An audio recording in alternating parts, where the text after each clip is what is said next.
अस्सलाम वालेकुम वरहमतुल्लाहि वबरकातुहू। आज हम नमूनिया पे बात करेंगे। नमूनिया बहुत ही आम सा टॉपिक है, हर बंदे को इसके नाम के बारे में पता है, लेकिन बहुत सी बातें ऐसी हैं जिसके बारे में मिसकंसेप्शन है। लोग समझते हैं कि शायद नमूनिया में ऐसे होता है और ऐसे होता है, जो कि दर हकीकत बाज़ वैसे नहीं भी होता, जिसके बारे में हम तफसीलन आज के टॉपिक पे बात करते हुए डिस्कस करेंगे। तो चलते हैं नमूनिया की तरफ। सबसे पहले तो ये जानना ज़रूरी है कि नमूनिया है क्या। असल में हमारे जो फेफड़े हैं उनके अंदर छोटे छोटे से हवा के थैलियाँ होती हैं, हवा की एयर सैक्स जिन्हें हम कहते हैं, जिनके अंदर सारी जो हम सांस खींच के अंदर लेते हैं तो वो जो हवा की थैलियाँ होती हैं वो भर जाती हैं, और जब हम सांस बाहर निकालते हैं तो वो हवा की थैलियाँ खाली हो जाती हैं। तो वो जो हवा की थैलियाँ हैं, जब उनकी सोजिश हो जाती है तो उससे हम नमूनिया कहते हैं। नमूनिया आपके एक फेफड़े में भी हो सकता है और आपके दोनों फेफड़ों में भी हो सकता है। और हर फेफड़ा जो होता है ना, उसके कुछ हिस्से होते हैं जिन्हें हम लोब्स कहते हैं। बाज़ औक़ात एक आध लोब में भी हो जाए तो वो उसको हम लोबार नमूनिया कहते हैं। अगर ये जो हवा की थैलियाँ होती हैं फेफड़ों के अंदर, अगर इनके अंदर पस इकट्ठी हो जाए या फ्लूइड इकट्ठा हो जाए, पानी इकट्ठा हो जाए या रेशा इकट्ठा हो जाए, तो उसकी वजह से हमें खांसी आती है, जिसमें हमें बलगम वगैरह आती है, और उसके साथ बुखार, और जिस्म जो है वो कांपना शुरू हो जाता है और सांस लेने में दिक्कत पेश आती है। बहुत से जरासीम हैं जो ये करते हैं, और यही जरासीम तकरीबन सारी बीमारियों बीमारियों की जड़ होते हैं। बैक्टीरिया, वायरसेस और फंजाई, ये तीनों जो है, इनमें से कोई भी आपको नमूनिया कर सकता है। नमूनिया आम भी हो सकता है कि बाज़ औक़ात उसकी अलामात भी नहीं होती, कम होती हैं, और बाज़ औक़ात तो इतना सीवियर हो जाता है कि ज़िंदगी और मौत का मसला भी बन जाता है। और ज़्यादा जो सीरियस होता है, ये छोटे बच्चे जो 1 साल से कम उम्र के हैं, या जो 5 साल से छोटे हैं उनमें हो, या जो 65 साल से उम्र जिनकी ज़्यादा हो जाए, जो बड़े बूढ़े हैं, उनमें अगर ये हो तो ये सीरियस भी हो जाता है। उन लोगों में भी सीरियस हो जाता है जिनको पहले से कोई बीमारियां हैं, जैसे ब्लड प्रेशर, शुगर, दमा, सांस का मसला, कोई फेफड़ों की कोई बीमारी, या जिनका इम्यून सिस्टम कमज़ोर है, यानी क़ुव्वत मुदाफ़अत का सिस्टम जिनका कमज़ोर है, उनमें भी ये बहुत सीरियस हो सकता है। अलामात इसकी बाज़ औक़ात नहीं भी होती, लेकिन जो होती हैं वो क्या है, उसमें बुखार है, उसमें पसीने आते हैं, उसमें जिस्म कांपता है, खांसी होती है, बाज़ औक़ात बलगम आ जाती है, बाज़ औक़ात बलगम नहीं भी आती।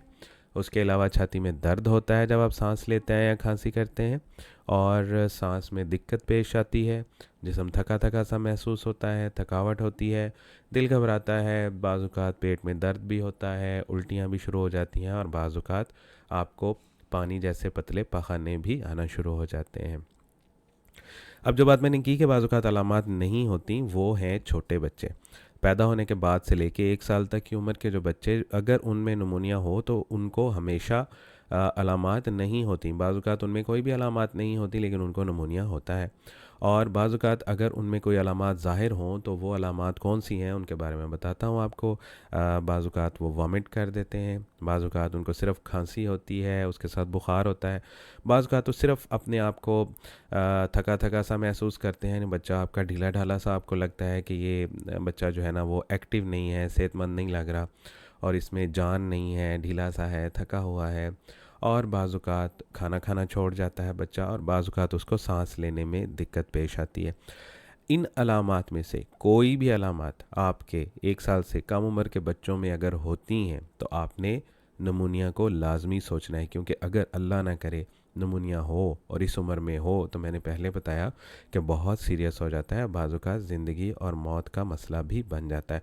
इन अलामात को अवॉइड नहीं करना, और इनके अगर कोई अलामात इस तरह की ज़ाहिर होती हैं तो फ़ौरी तौर पे आपने अपने डॉक्टर को चेक करवाना है।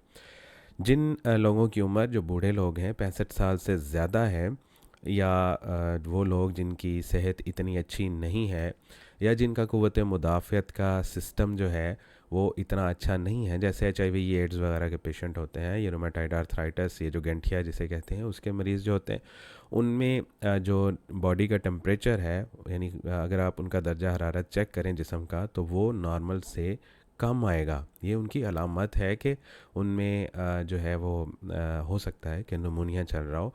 और कुछ बूढ़े लोग जिनको नमूनिया होता है, एकदम से उनके जो जहन है वो जहनी हालत जो है वो ऐसी हो जाती है कि वो जैसे रूटीन में बातचीत करते हैं, रूटीन में बातें करते हैं, और खाना पीना वगैरह सब कुछ उनका जो रूटीन का होता है वो एकदम से उनका चेंज हो जाता है, और उसमें उनका जो जहनी हालत है ना वो थोड़ी सी तब्दील हो जाती है। वो जो इर्द गिर्द वाले लोग होते हैं वो उनको समझ आ जाती है कि नहीं, ये पहले जैसे नहीं है, अब इनका कुछ ना कुछ चेंज है पहले से। तो ऐसे ये भी अलामत है कि उनको नमूनिया हो सकता है। बहुत से जरासीम नमूनिया करते हैं, और सबसे जो आम वजह है इनके जरासीमों की, जो आम वजह है वो है बैक्टीरिया और वायरस। और ये बैक्टीरिया और वायरस हमें सांस के ज़रिए मिलते हैं। कोई किसी ने किसी जगह पे खांसा, जो जिसको ये नमूनिया था, और उसने खांसी के साथ ये बैक्टीरिया और वायरस जो है वो हवा में मुंतकिल कर दिए, और उसी हवा में हमने सांस ले लिया, तो हमारे सांस के ज़रिए वो हमारे फेफड़ों में चला जाता है। जो हमारा जिस्म का दिफा का निज़ाम है ना, क़ुव्वत मुदाफ़त जिसे कहते हैं, वो आम तौर पे इन जरासीमों से हमें बचा के रखते हैं और हमें इन्फेक्ट नहीं होने देते। लेकिन बाज़ औक़ात ये जरासीम इतने स्ट्रॉन्ग, इतने पावरफुल होते हैं, ये आपके क़ुव्वत मुदाफ़त के निज़ाम के ख़िलाफ़ ये फ़ाइट जीत जाते हैं और आपको बीमार कर देते हैं। कम्युनिटी एक्वायर्ड नमूनिया एक किस्म है जो कि सबसे आम है। इसमें कम्युनिटी एक्वायर्ड नमूनिया का मतलब ये है कि वो नमूनिया है जो आपको कम्युनिटी से मिलता है। इसकी वजह बैक्टीरिया होती है, और आमतौर पे स्ट्रेप्टोकोकस न्यूमोनाई होता है। ये जो नमूनिया है ये इनके वजह से बाज़ औक़ात जो वैसे ही जैसे मैंने बताया कि सांस लेने से उस हवा में जिसमें ये बैक्टीरिया मौजूद था, आपने इसको कैच कर लिया, और बाज़ औक़ात आपको कोल्ड या फ्लू हुआ, नज़ला ज़ुकाम, और उसके बाद भी आपको ये हो सकता है। और इसकी वजह से जो कम्युनिटी एक्वायर्ड नमूनिया है, बाज़ औक़ात आपके फेफड़े की पूरी लोब यानी पूरा एक हिस्सा इन्फेक्ट हो जाता है, जिसको हम लोबार नमूनिया कहते हैं। बाज़ जरासीम ऐसे हैं जो बैक्टीरिया के जैसे ही होते हैं, उनको हम माइकोप्लाज्मा न्यूमोनिया कहते हैं। ये भी नमूनिया कर सकते हैं, लेकिन इनमें अलामात बहुत ही ना होने के बराबर होती हैं, और जो नमूनिया इनकी वजह से होता है उसको हम वॉकिंग नमूनिया कहते हैं। यानी इस नमूनिया के साथ आपको बेड रेस्ट की ज़रूरत नहीं होती, आपको इतनी लंबी चौड़ी मेडिसिन की ज़रूरत नहीं होती, और आप जल्द ही ठीक हो जाते हैं। उसके अलावा वायरसेस की वजह से कम्युनिटी एक्वायर्ड नमूनिया हो सकता है। जो मैंने बताया कि अगर आपको नज़ला ज़ुकाम था और उसके बाद आपको नमूनिया हुआ, तो वो मोस्ट प्रोबेबली आपको वायरसेस की वजह से हुआ है, ना कि बैक्टीरिया की वजह से। और ये नमूनिया आमतौर पे उन बच्चों में ज़्यादा होता है जिनकी उम्र 5 साल से कम है। ये अमूमी तौर पे इसमें अलामात कम होती हैं, वॉकिंग नमूनिया होता है अगर इनसे हो, और लेकिन बाज़ औक़ात सीरियस भी हो जाता है। फंगाई हैं जो करते हैं नमूनिया, लेकिन ये उन लोगों में करते हैं जिनका क़ुव्वत मुदाफ़त का निज़ाम बहुत ज़्यादा कमज़ोर हो चुका है। सेहतमंद लोगों में फंगाई कम ही करते हैं नमूनिया।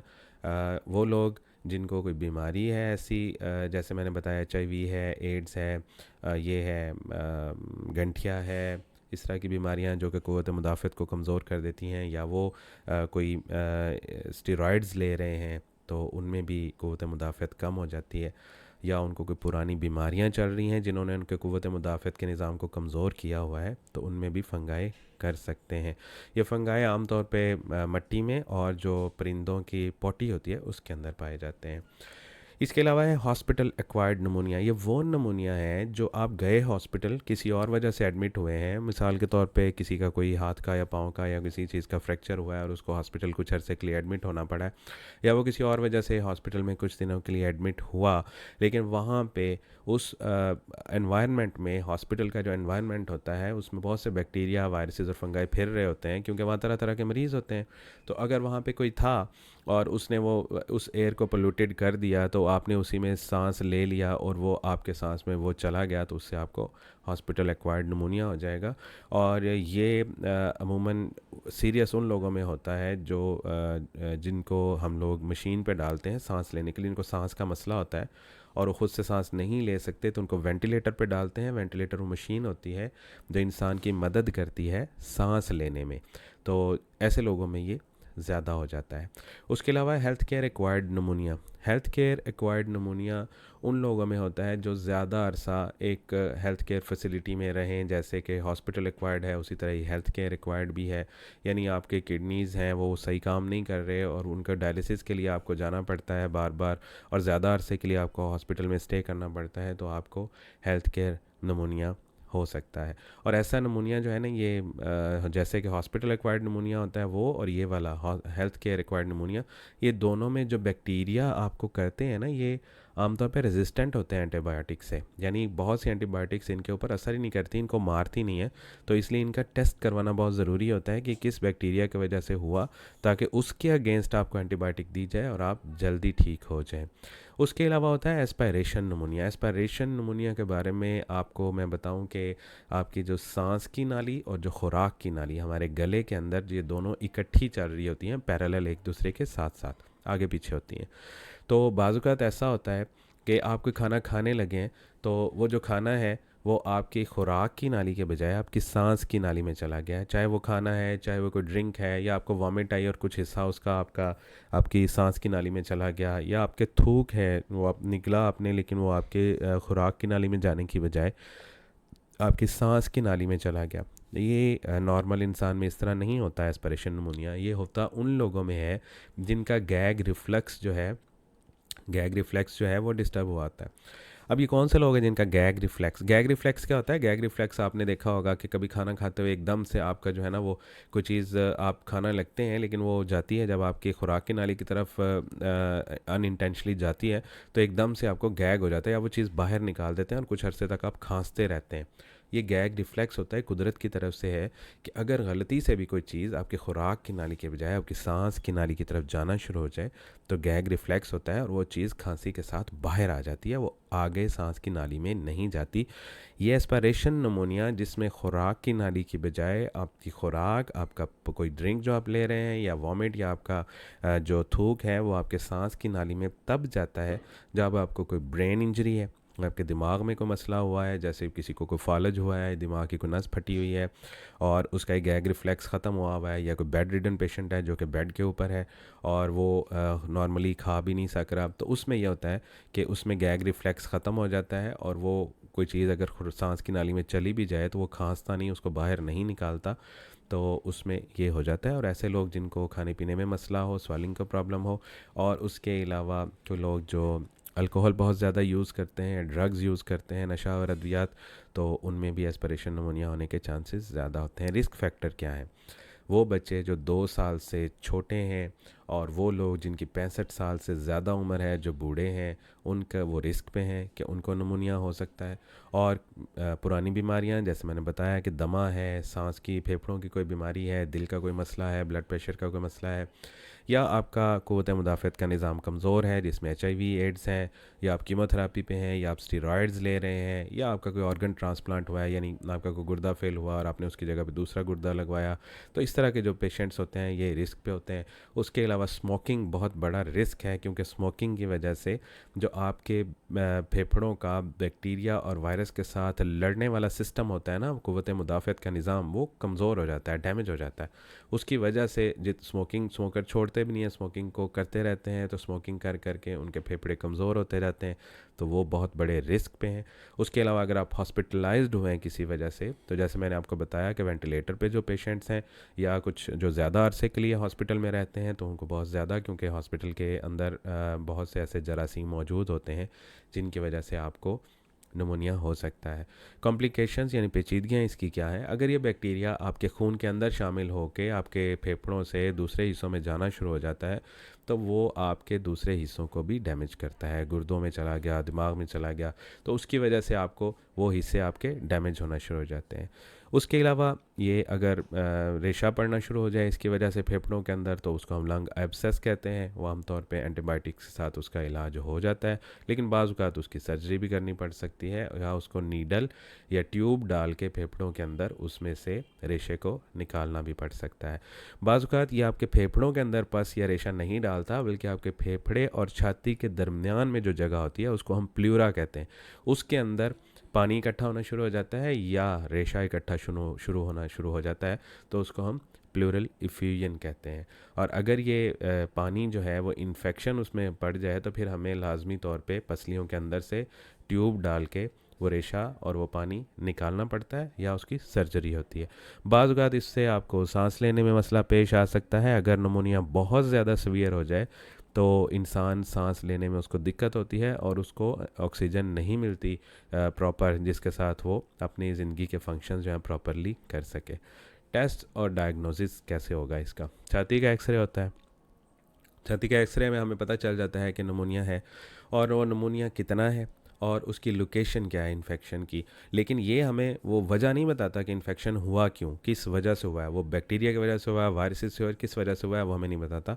हमें वो सिर्फ ये बताता है एक्सरे कि ये इस इन्फेक्शन की लोकेशन क्या है और वो किस हद तक फैला हुआ है। एक लोब में है, दो लोब्स में है, तीन लोब्स में है, एक फेफड़े में है, दोनों फेफड़ों में है, और उसने किस हद तक आपके फेफड़ों को डैमेज किया हुआ है, सिर्फ ये बताता है। हाँ, अगर आप ये जानना चाहते हैं कि कौन सा जरासीम इसमें इन्वॉल्व है, किसने किया, तो फिर आपके ब्लड टेस्ट होते हैं।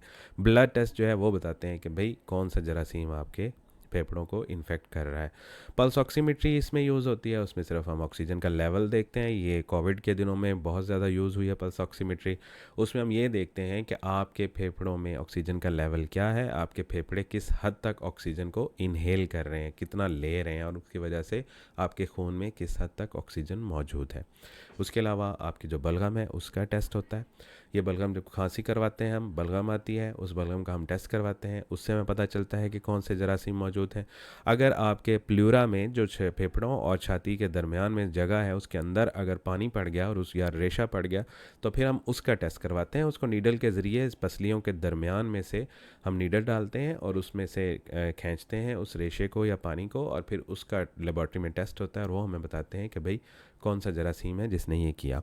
अगर बहुत ही ज़्यादा हो जाए या आपको मेडिसिन्स दी लेकिन आप उससे मुकम्मल तौर पर ठीक होने की बजाय आप वैसे के वैसे हैं या मज़ीद ख़राब हो रहे हैं, फिर हम सीटी स्कैन करवाते हैं इसकी मज़ीद डिटेल जानने के लिए। इलाज इसका क्या है? इलाज में तीन चीज़ें हैं। बुखार होगा तो हम उसको ख़त्म करने के लिए पैनाडोल या ब्रूफन या कोई और ऐसी मेडिसिन देंगे जिससे बुखार कम हो, और खांसी ज़्यादा आ रही है तो उसके लिए हम कोई सिरप वगैरह देंगे कि आपको खांसी ना हो, कम हो। खांसी को हम मुकम्मल तौर पे नहीं रोकते। बहुत से पेशेंट कंप्लेंट करते हैं कि डॉक्टर साहब खांसी नहीं ख़त्म हुई। खांसी हमने ख़त्म नहीं करनी होती। खांसी जो है वो हेल्प करती है। जब आप खांसते हैं तो आपके अंदर जो वो बैक्टीरिया ने जो रेशा या पस डाली हुई है, वो खांसी के ज़रिए कुदरत का ये निज़ाम है कि वो क़ुव्वत मुदाफ़ियत जो है वो उसको हेल्प करती है कि वो खांसी के ज़रिए उस रेशे को, पस को, बलगम को बना के बाहर निकाले ताकि वो अंदर ना रह जाए। तो इसलिए खांसी को हम कम करते हैं, खांसी को हम ख़त्म नहीं करते, क्योंकि खांसी अच्छी है। बहुत ज़्यादा खांसी अच्छी नहीं है, लेकिन थोड़ी बहुत खांसी जिससे ये अंदर मौजूद गंद वगैरह सारा बाहर निकले वो अच्छी है। और सबसे अहम बात एंटीबायोटिक्स हैं। एंटीबायोटिक्स देते हैं, उसके बारे में हम पहले तो हम ब्रॉड स्पेक्ट्रम दे देते हैं ताकि हमारा मरीज़ जल्दी ठीक हो जाए। लेकिन अगर ठीक ना हो रहा हो तो वो जो टेस्ट हैं उनसे हमें पता चलता है कि भाई ये जरासीम है, तो उसके ख़िलाफ़ जो स्पेसिफ़िक एंटीबायोटिक है फिर हम वो देते हैं और उससे हमारा पेशेंट बहुत जल्द ठीक हो जाता है। घर पे आप क्या कर सकते हैं? घर पे करने वाले जो काम हैं उनमें सबसे पहले ये है कि निमोनिया के अगेंस्ट और फ्लू के अगेंस्ट आपने वैक्सीनेशन करवानी है। अगर आप फ्लू और निमोनिया के अगेंस्ट वैक्सीनेशन करवा लेते हैं तो बहुत कम चांसेस हैं कि आपको निमोनिया हो सकता है, लेकिन अगर होगा भी तो इतना सीरियस नहीं होगा कि उससे कोई आपको ज़्यादा मसला हो। उसके अलावा आपने हाइजीन अपनी अच्छी रखनी है। हाइजीन का क्या मतलब है कि आपने अपने हाथ रेगुलरली वॉश करने हैं, हैंड वॉश करना है, और अगर आप रेगुलर हैंड वॉश नहीं कर सकते तो आपने हैंड सैनिटाइज़र यूज़ करना है। दोनों चीज़ें कोविड ने हमें खूब अच्छा सिखा दी हैं। हम हैंड वॉश करना भी सीख गए और हम सैनिटाइज़र यूज़ करना भी सीख गए। तो ये ना सिर्फ कोविड में आपको बचाती है, बल्कि जितने भी सांस की बीमारियां हैं, जितने भी सांस के इन्फेक्शन हैं, उन सब में अगर आप हैंड रेगुलरली वॉश करते हैं या हैंड सैनिटाइज़र यूज़ करते हैं अल्कोहल बेस्ड, तो उससे बहुत कम चांसेस होते हैं कि आपको सांस का कोई इन्फेक्शन हो। उसके अलावा अगर आप स्मोकिंग करते हैं तो प्लीज़ प्लीज़ प्लीज़ स्मोकिंग छोड़ दें। स्मोकिंग आपके लिए बहुत ख़तरनाक है। स्मोकिंग से बहुत से मसाइल पैदा होते हैं। स्मोकिंग से आपके फेफड़े कमज़ोर हो जाते हैं, आपका डिफेंस सिस्टम ख़त्म हो जाता है फेफड़ों का, और आप जो जितने भी ये सांस के इन्फेक्शन होते हैं जिसमें ये निमोनिया है, आम खांसी वगैरह है या टीबी है, वो सारे आपको होने के चांसेस बहुत ज़्यादा हो जाते हैं।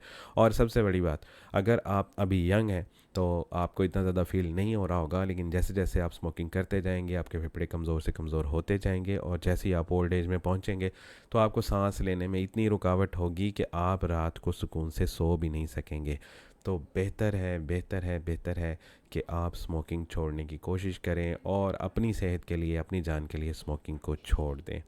उसके अलावा आप अपनी क़ुव्वत मुदाफ़अत के निज़ाम को मज़बूत कर सकते हैं। उसमें 3 चीज़ें हैं जिनके करने से मज़बूत होगा। एक तो अपनी नींद पूरी करें। कम नींद वाले लोग जो या बहुत ज़्यादा नींद लेते हैं वो लोग, उनसे ऐसे परहेज़ करना चाहिए। नॉर्मल स्लीप लें अपनी, इतनी लें कि आपकी बॉडी जो है वो रिलैक्स हो और आपका जिस्म का जो मुदाफ़अत का निज़ाम है वो बेहतर तरीके से काम कर सके। एक्सरसाइज़ करें, जब टाइम मिल जाए करें और टाइम निकालें एक्सरसाइज़ के लिए, थोड़ा बहुत ही बेशक निकालें। अगर आप डेली के 30 मिनट्स भी एक्सरसाइज़ कर लेते हैं ना तो काफ़ी है। उसके अलावा अपनी खुराक को अच्छा करें। आपकी खुराक में हर किस्म की चीज़ शामिल होनी चाहिए। ये नहीं कि मैं ये नहीं खाता, मैं वो नहीं खाता, मैं ये नहीं खाती, मैं वो नहीं खाती, इस तरह नहीं करना आपने। हर तरह की खुराक में हर चीज़ मौजूद होनी चाहिए आपकी। सब्जियां भी खाएं, दालें भी खाएं, फल भी खाएं, गोश्त भी खाएं, अंडे भी खाएं, बेकरी आइटम्स भी लें, सारा कुछ लें, जो भी आपको अच्छा लगता है वो खाएं। और अपनी डाइट को हेल्दी रखें। बाज़ारी चीज़ें कोशिश करें अवॉइड करें उनसे, और ये जो फ़ास्ट फूड है इसको भी कोशिश करें कि अवॉइड करें और हेल्दी डाइट लें आप। आज का लेक्चर नमूनिया पे इख्तिताम पज़ीर होता है और बहुत सारी चीज़ें इंशाल्लाह उम्मीद है कि आपको पता चली होंगी और आपके इल्म में थोड़ा बहुत इजाफ़ा हुआ होगा। अगर नमूनिया से मुतल्लिक़ आपका कोई सवाल है या किसी और टॉपिक पे आप चाहते हैं कि मैं वीडियो बनाऊं तो प्लीज़ कमेंट बॉक्स में ज़रूर लिखिएगा। आपकी समाअतों का बहुत शुक्रिया। अस्सलामु अलैकुम व रहमतुल्लाहि व बरकातुहू।